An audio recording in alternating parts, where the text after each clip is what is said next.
Creio no Espírito Santo, na Santa Igreja Católica. Vejam, católica, antes que existisse a Igreja Católica, a Igreja Protestante, a Igreja Anglicana, a Igreja Ortodoxa, católica, no tempo em que o credo foi feito, sempre foi feito, é uma característica da Igreja de Jesus Cristo. Como a Igreja Católica insistiu muito em católica, nessa palavra, mas católico significa, agora é perigoso dizer o que significa católico, porque a mente vai procurar outra coisa, mas católico significa universal. Hoje tem uma igreja que, se traduzir o católico para universal, não significa crer na igreja universal, mas creio numa igreja católica ao pé da letra, em grego, significa uma igreja que está em toda parte. Nesse sentido, a igreja que está no Brasil é mais do que a igreja brasileira. Esse é outro nome que também pode ser. É uma igreja feita de igrejas locais, mas que comungam entre si. Que comungam entre si, não só porque participam da comunhão, mas porque é uma igreja que, em qualquer lugar onde estiver, acredita as mesmas coisas, realiza a mesma Eucaristia e o mesmo batismo. Nesse sentido, católica diz respeito ao espaço, porque é uma igreja que não é mais só de judeus, como eram os primeiros cristãos. É uma igreja que é de todos, e por isso está onde os cristãos estiverem. Não é uma igreja só de uma língua, ou de uma raça, ou de qualquer outra das singularidades que um grupo humano pode ter. É uma igreja de todos, é uma igreja para todos. E por isso que está em todo lugar. Pelo menos pretende estar. Mas católico significa também que é uma igreja que não só no espaço, mas também no tempo, mantém tudo aquilo que recebemos de Jesus Cristo através dos apóstolos. É por isso que este símbolo é o símbolo apostólico. Apostólico por quê? Porque ele transmite a fé que recebemos dos apóstolos. Na Igreja Católica, tal como essa palavra hoje é entendida, a história tem uma importância muito grande. A história tem uma importância muito grande, por isso o Papa tem uma importância muito grande. Tem uma importância muito grande por quê? Porque é como o sinal que garante que há uma unidade desde o ano em que nós estamos. É 2012, né? 13. Já? Eu ando atrasado. Que há uma unidade que vai, desde o ano 2013, se enraizando no tempo até chegar nos apóstolos.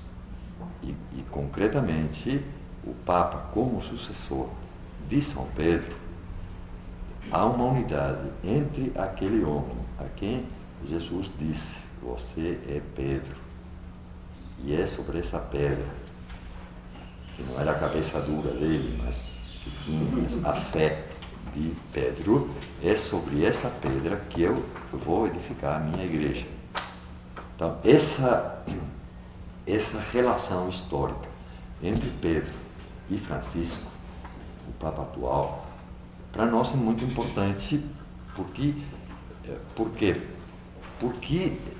acreditamos que entre Pedro e Francisco e os outros bispos, que também são sucessores dos apóstolos, há como uma corrente em que a mesma fé, com todas as variações secundárias, mas é a mesma fé que tem ido sendo passada, é a mesma tradição. Tradição significa passar para frente e não como tradicionalista, que pode significar ficar num determinado momento do passado, mas há uma tradição, uma passagem da mesma fé que vai de geração em geração. Na história da humanidade tem havido tantas rupturas que é compreensível que haja igrejas que foram fundadas faz 200 anos e que não estão preocupadas com o que chama a sucessão apostólica. Ou porque a Igreja Católica está tão mal que com boa intenção, alguns outros, talvez nem tão boa, achavam que tinham que reformar a Igreja, tinham que protestar contra a Igreja. Mas vejam, fora os últimos 200 anos, nenhum reformador da Igreja que soubesse um pouquinho de teologia, nem Lutero, nem Calvino, nenhum reformador da Igreja queria fundar outra igreja. Todos queriam voltar à Igreja de Jesus Cristo, que evidentemente só pode ser uma. Jesus Cristo, quando estava em Cafarnaum, disse: vou fundar uma igreja. Depois ia para outro lado do lago, disse: vou fundar uma igreja. Depois ia para Jerusalém, disse: vou fundar uma igreja. E aí tem 800 igrejas de Jesus Cristo. Isso é um sinal de que alguma coisa não está funcionando. O que Jesus Cristo quer com a igreja é que haja na igreja como um fermento de unidade e não de divisão. A divisão ou as divisões que existem na igreja são sinal de que não estamos acertando com aquilo que nosso Senhor Jesus Cristo queria. Quando, antes da morte, ele mesmo pede ao Pai que todos sejam um, como tu e eu somos um. Aí tem 4.000 igrejas, e cada uma dizendo que é a autêntica e original. Não pode. É por isso que os últimos papas têm feito de tudo pelo que é chamado de ecumenismo. Ecumenismo é outra maneira de dizer em grego universalismo e unidade. Tem feito tanto porque é um escândalo que as igrejas estejam brigadas, ou que as igrejas estejam divididas. Em todo caso, para nós católicos, vejam essa questão que, explicando a palavra católica, eu queria mostrar. É uma questão espacial ou geográfica, mas é uma questão histórica, que é muito importante. É muito importante como garantia de que tentamos nos manter nos fundamentos em que nosso Senhor Jesus Cristo quis construir a sua igreja. E os fundamentos são pessoas humanas. Não é porque a gente tem a devoção a São Pedro que falamos que o Papa é o sucessor de São Pedro. Não, a gente pode ter toda a devoção que quiser a São Pedro, mas é para dizer que há uma continuidade em que se tenta sempre passar a fé da Igreja. Como se passa a fé da Igreja? É no batismo, quando se pergunta aos pais e aos padrinhos, e se quem vai se batizar no adulto, se pergunta o que une a Igreja, que é o símbolo da fé. Você crê em Deus Pai Todo-Poderoso? Creio. Você crê em Nosso Senhor Jesus Cristo? Creio. Você crê no Espírito Santo, na Santa Igreja Católica, na comunhão dos santos? Creio. Então vai para a água, meu filho. Católica, nesse sentido, é a Igreja que tenta ser fiel ao fundamento sobre o qual o próprio Jesus quis construir a sua Igreja, quer dizer, quis juntar o seu povo. Os nomes que a Igreja tem, quase todos eles tirados do apóstolo São Paulo, é povo de Deus, corpo de Cristo, templo do Espírito Santo.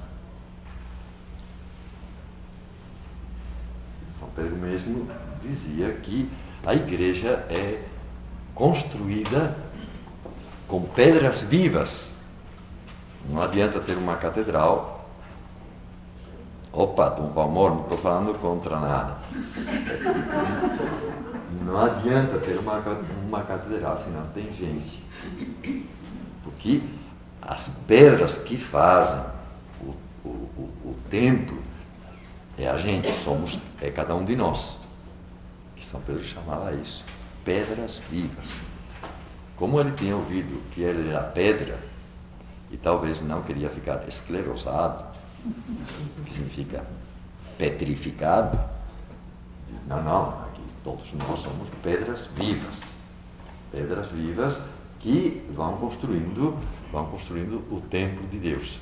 E pedras vivas, por isso que dizia antes, porque a Trindade de Deus é tão boa que nos permite ver Deus antes, Deus com, Deus em nós. Por isso que a Igreja está, ou se fala da Igreja no símbolo, quando se fala do Espírito Santo. Porque se o Espírito Santo não tivesse sido dado à humanidade por Jesus Cristo, não teria jeito de juntar a gente em nome de Jesus Cristo. Por isso, nós lemos, creio no Espírito Santo, na Santa Igreja Católica. E para explicar melhor o que significa isso, diz na comunhão dos santos. Na comunhão dos santos não é uma espécie de clube celestial onde está Nossa Senhora, que é a presidenta do clube, está Nossa Senhora, está São Pedro, estão os outros apóstolos, eu estou vendo já Santo Inácio lá, porque eu sou jesuíta, então tem que estar Santo Inácio, onde está São Judas Tadeu, e vai por aí afora. Aqui não fala desses santos, mesmo que fale também deles, mas a comunhão dos santos é um modo muito bonito de falar da Igreja. Por quê? Porque se alguém foi ou será santificado por Deus, essa pessoa santificada nunca estará sozinha, sempre estará em comunhão. É por isso que, para nós católicos, a comunhão dos santos não é algo que só existe agora. A gente fala de comunhão dos santos e está se referindo também a todos aqueles que antes de nós acreditaram como nós. E que hoje são nossos intercessores. Tem igrejas dessas da segunda, terceira geração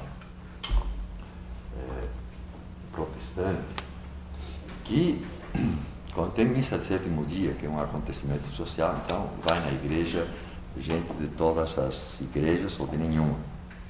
Mais de uma vez, numa missa de sétimo dia, chega um pastor, uma pessoa de alguma igreja assim, diz: mas por que vocês na igreja católica rezam para os santos? Por que rezam para essa pessoa que faz 7 dias, 8, 5, morreu? Morreu, já não adianta rezar.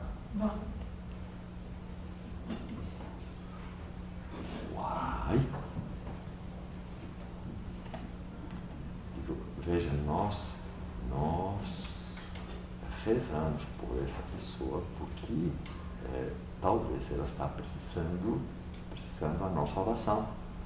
Se não precisar, não rezamos por ela, rezamos com ela.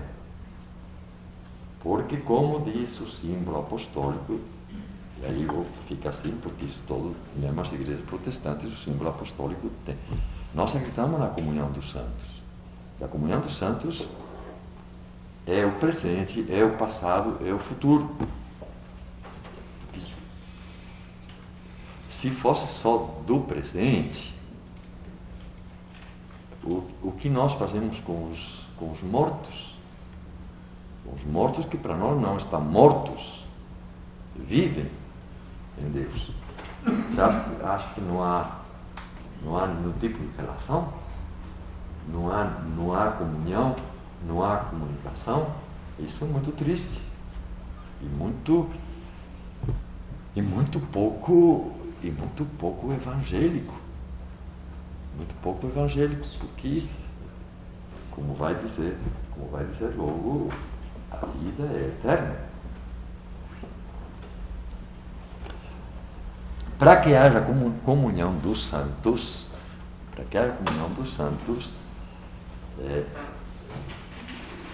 tem que ter santificação. Por isso, depois da comunhão dos santos, nós dizemos na remissão dos pecados. Quando antigamente falavam remissão dos pecados, em primeiro lugar estavam pensando no batismo, que é, no caso das pessoas adultas, é onde o simbolismo da água significa isso, a limpeza e a vida. Então, é pelo Espírito Santo, São Paulo diz isso expressamente, o Espírito Santo nos foi dado para a remissão dos pecados. Só Deus pode perdoar. O batismo como primeira ação, é tirar, nos desligar do pecado. Veja, isto são coisas assim, que às vezes, empiricamente, difícil de ver. Mas na igreja, desde o final do século I, quando uma criança nascia numa família cristã, era batizada. Era batizada mesmo antes de inventarem a expressão pecado original. Era batizada profilaticamente. No sentido, a criança não tem pecado, mas a criança nasce num mundo onde há pecado. Tá? O batismo era realizado para que a remissão dos pecados, mesmo antes que essa criança tivesse consciência para poder realizar um pecado, para que o pecado não tivesse poder sobre essa criança, para que essa criança nascesse num mundo de graça e não de pecado.